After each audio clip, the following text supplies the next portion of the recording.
प्रदेश में ठंड का सितम बदस्तूर जारी है। जनवरी महीने के अंतिम सप्ताह तक यूपी वासियों को ठंड से निजात नहीं मिलने वाली है। बीते कुछ दिनों में ठिठुरन से थोड़ी बहुत राहत के अनुमान जताए जा रहे हैं। प्रदेश के कई जिलों में हल्की बारिश होने के आसार है और जिसके बाद एक बार फिर से कड़ाके की ठंड पड़ेगी। वहीं कई जिलों में घना कोहरा छाया रहेगा और जिसको लेकर मौसम विभाग ने अलर्ट जारी किया है। जानकारी के मुताबिक गुरुवार को यूपी में सबसे कम तापमान अयोध्या में रिकॉर्ड किया गया है। यहाँ न्यूनतम तापमान 8.0 डिग्री सेल्सियस रहा। वहीं वाराणसी में सबसे ज्यादा तापमान 30 डिग्री सेल्सियस रिकॉर्ड हुआ है।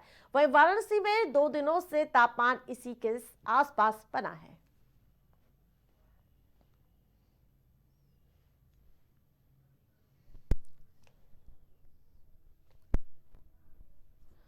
तो आपको बता दें कि लगातार मौसम में बदलाव देखने को मिला, लेकिन दिन में हल्की जो धूप निकल रही है उससे लोगों को राहत के उम्मीद जगती हुई नजर आती है। और यही वजह है जिसकी वजह से कहीं ना कहीं एक तरफ सुबह और शाम की ठंड देखने को मिल रही है और दिन में थोड़ी राहत के अनुमान जताए जा रहे हैं। महाकुंभ में इस साल एक नया और अनोखा आकर्षण जुड़ा हुआ है। डिजिटल महाकुंभ अनुभूति केंद्र बनाया गया और जो मंगलवार से आम जनता के लिए खोल दिया गया है। ये डिजिटल सेंटर एक अद्भुत अनुभव प्रदान कराता है जिसमें लोग 5 मिनट की फिल्म के माध्यम से महाकुंभ के इतिहास की एक झलक देख सकते हैं। इसके अलावा म्यूजियम में स्थित विभिन्न आकर्षक चित्रों और प्रदर्शनी को लेकर यानी कि महाकुंभ के प्राचीन काल से लेकर आजादी के बाद तक के सफर की जानकारी मिलती है। यहाँ पर दर्शकों को महाकुंभ के आयोजन की शुरुआत, समय के साथ हुए बदलाव और इसके महत्व के बारे में एक नई डिजिटल दृष्टि मिलती है।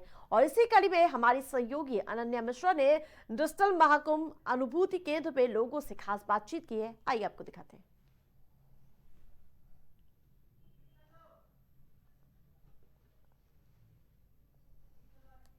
तो वहीं आपको बता दें कि जिस प्रकार से लगातार डिजिटल को लेकर महाकुंभ काफी इस बार का चर्चा में रहा है और इसी बीच जहां आपको बता दें कि डिजिटलीकरण को लेकर जहां इसमें पूरी तरह से प्राचीनता को दर्शाने का प्रयास किया गया है।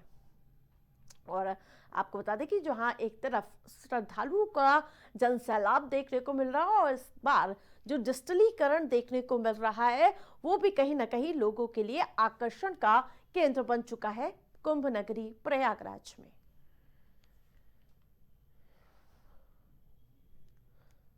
तो आपको बता दें कि अभी तक 10 करोड़ से ज्यादा लोगों ने आस्था की डुबकी लगा दी है और लगातार महाकुंभ की जो आस्था है निरंतर बढ़ती हुई नजर आ रही। यही वजह है कि लोग निरंतर कुंभ में पहुंचते हुए नजर आ रहे हैं और जो डिजिटल चीजें बनाई गई हैं वो इस बार मनोरक होने वाली है लोगों के लिए।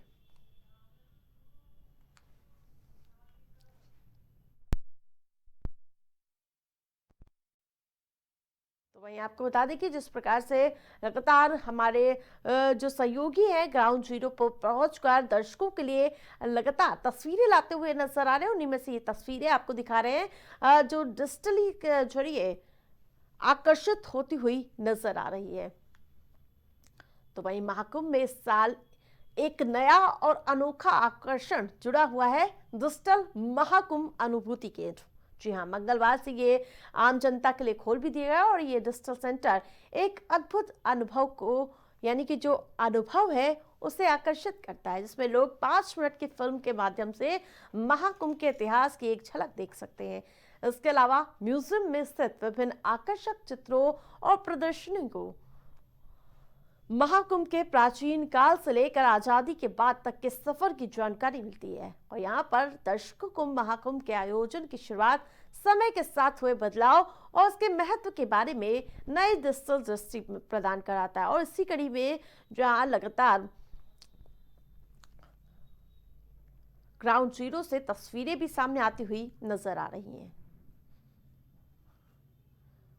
महाकुंभ के पर्व में लगातार आकर्षण का केंद्र कभी बाबा आते हैं तो कभी वहाँ पर मौजूद जो ज्योतिर्लिंग की जो छवि खुलकर सामने आती है वो कहीं ना कहीं इस बार महाकुंभ को और अधिक आकर्षित करती हुई नजर आ रही है।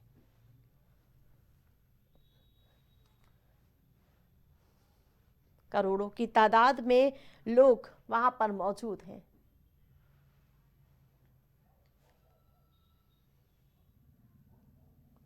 आस्था और कहीं ना कहीं आस्था का जनसैलाब इस बार के महाकुंभ में निरंतर बना हुआ नजर आ रहा है। सनातन का पर्व है और कहीं ना कहीं ये सनातनियों के लिए गर्व का भी विषय है। महाकुंभ पे जहां इस बार कई चीजें आकर्षित करती हुई नजर आ रही है, उन्हीं में से है डिजिटल महाकुंभ अनुभूति केंद्र, जहां पर लोग अपनी जहां आपको बता दें कि रुचि भी दिखाते हुए नजर आ रहे हैं। तभी लोग बढ़ चढ़कर यहाँ पर पहुंचते हुए नजर आ रहे हैं और इसमें आप म्यूजियम में विभिन्न आकर्षक चित्रों और प्रदर्शनों को देख सकते हैं।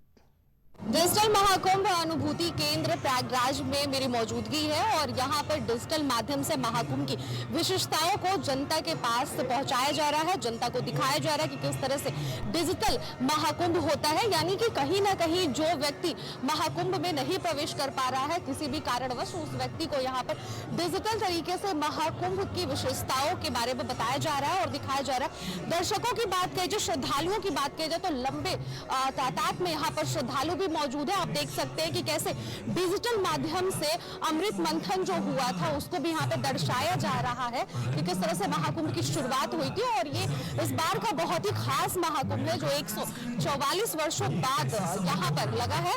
ये अलग ही एक पहचान बन रही है यहाँ पर प्रयागराज में। और ये कहीं ना कहीं उत्तर प्रदेश सरकार की बात कही जाए तो श्रद्धालुओं की आराम को ध्यान में रखते हुए यहाँ पर डिजिटल महाकुंभ का यहाँ पर व्यवस्था किया गया है, जहाँ पर श्रद्धालु डिजिटल तरीके से महाकुंभ का आनंद ले सकते हैं। कहाँ से आए आप?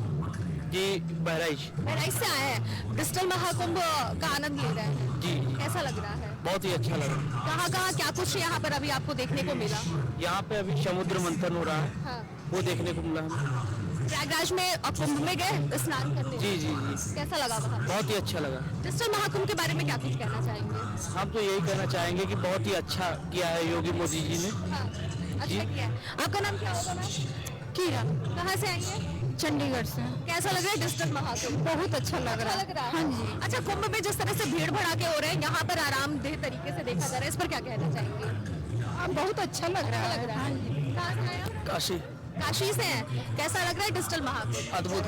अद्भुत है। क्या कुछ कहना चाहेंगे इसके बारे में? अब कहना क्या है, ये तो आस्था का केंद्र है। आस्था का केंद्र है। व्यवस्था कैसी है जनता के लिए? जहाँ अगर आस्था में व्यवस्था जोड़ेंगे तो हम आस्था का नहीं पा पाएंगे। जाहिर सी बात है, जनता है, सरकार आप लोगों की सुरक्षा के लिए आपके हित में कार्य कर रही है, इस पर क्या कहना चाहेंगे? वो तो बढ़िया कर रही है, इसमें कोई संकोच नहीं है, क्योंकि वो एक खुद पीठाधीश्वर भी है, महामंडलेश्वर भी है और वो संतों की महिमा को समझते हैं। और सारे संतों का एक साथ सामूहिक दर्शन हमें महाकुंभ में होता है, जिसकी अनुभूति हम लोग आज डिजिटल के माध्यम से देख रहे हैं कि आखिर समुद्र मंथन में अमृत प्रयागराज में कैसे तीर्थ हो गया, प्रयागराज में अमृत कैसे बरसा, इसका हम डिजिटल अनुभूति आधुनिकता में भौतिकता जो है वो हमें दिखती नजर आ रही है। कहाँ से आए आप? दिल्ली से। कहाँ से? दिल्ली। अच्छा, कैसा लग रहा है डिजिटल महाकुंभ, इसके बारे में? बहुत अच्छा लग रहा है। बहुत अच्छा लग रहा है।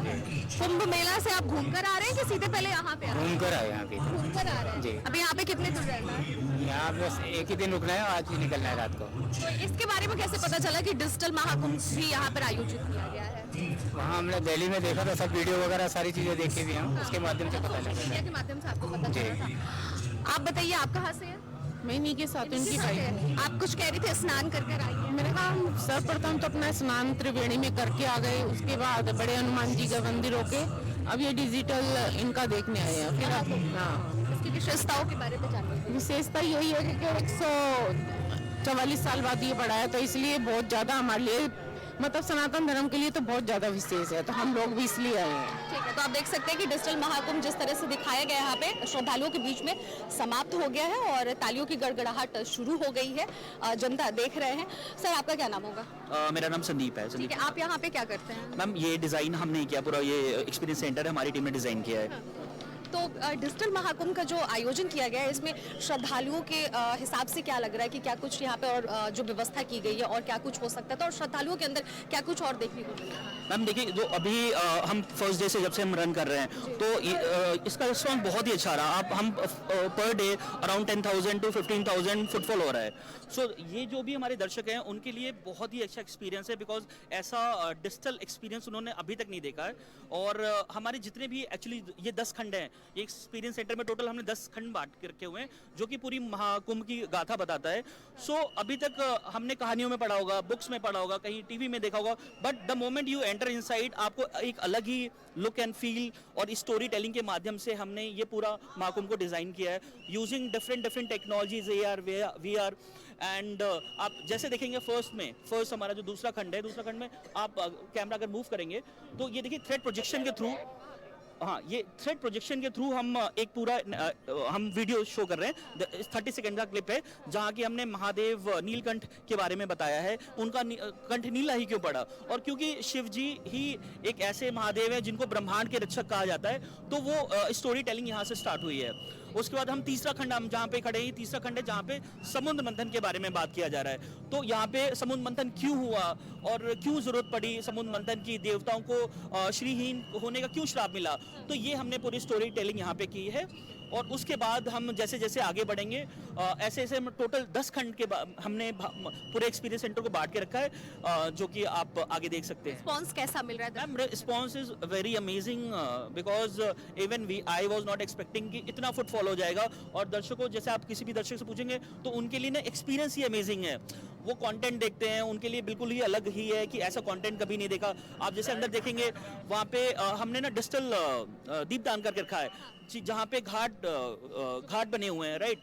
और आपको सिर्फ एक बटन प्रेस करना है, राइट, और बटन प्रेस करते हैं, वो बटन जैसे प्रेस करते हैं तो वहाँ एनिमेशन के थ्रू दीप बन जाता है और दीप फ्लोट होता है घाटों की तरफ।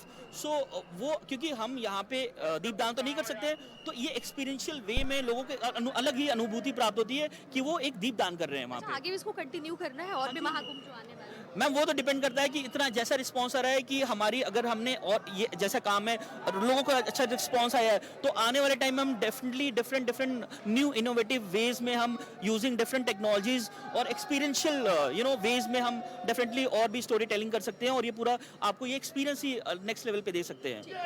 तो आपने देखा कि किस तरह से दर्शकों की बात कही, जो श्रद्धालुओं की बात कही, तो श्रद्धालु भी लगातार इस डिजिटल महाकुंभ का आनंद ले रहे हैं। और इस डिजिटल महाकुंभ की क्या कुछ विशेषता है उस बारे में भी लोगों ने बताया कि अगर महाकुंभ में लोगों की अगर एंट्री नहीं हो सकती है, भीड़ भड़ाके हैं, दर्शकों को काफ़ी ज़्यादा दिक्कतों और परेशानियों का सामना करना पड़ सकता है, तो ऐसे में एक डिजिटल महाकुंभ का भी यहाँ पर आयोजन किया गया है, जिससे कि दर्शक यहाँ पर एक तो पहली बात विशेषताओं के बारे में जानेंगे और थोड़ा सा अनुभूति भी उन्हें प्राप्त होगा कि किस तरह से महाकुंभ की क्या कुछ विशेषता है। कैमरा पर्सन मिथिलेश के साथ अनन्या मिश्रा, प्राइम टीवी, प्रयागराज।